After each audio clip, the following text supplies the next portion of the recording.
100 days मालिकेच्या भागामध्ये आपण पाहिलं होतं की ॲडव्होकेट जाधव राणीला कळवतात पटवर्धनांच्या लांबच्या बहिणीने प्रॉपर्टीवर वारस म्हणून क्लेम केला आहे।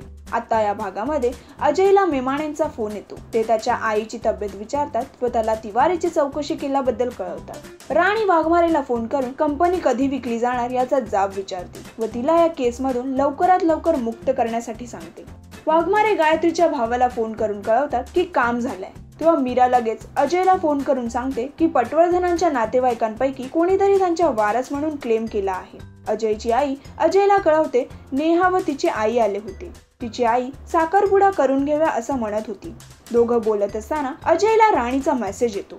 इथे नशात धूत असलेली राणी शरद बरोबर अजय बद्दल बोलत असते। दोघंही अजय विरुद्ध षड्यंत्र रचत असताना संगीता तिथे येते व तिला सांगते मला ही नोकरी सोडायची आहे। तेव्हा राणी तिला सांगते मला धनंजयचे मिस कॉल येतात व तिला आपल्या फोन मधले मिस कॉल दाखवते। ते बघून संगीता आश्चर्यचकित होते। संगीता लगेच गायत्रीला फोन करून कळवते। तेव्हा गायत्री तिच्या भावाला व मीराला सांगते।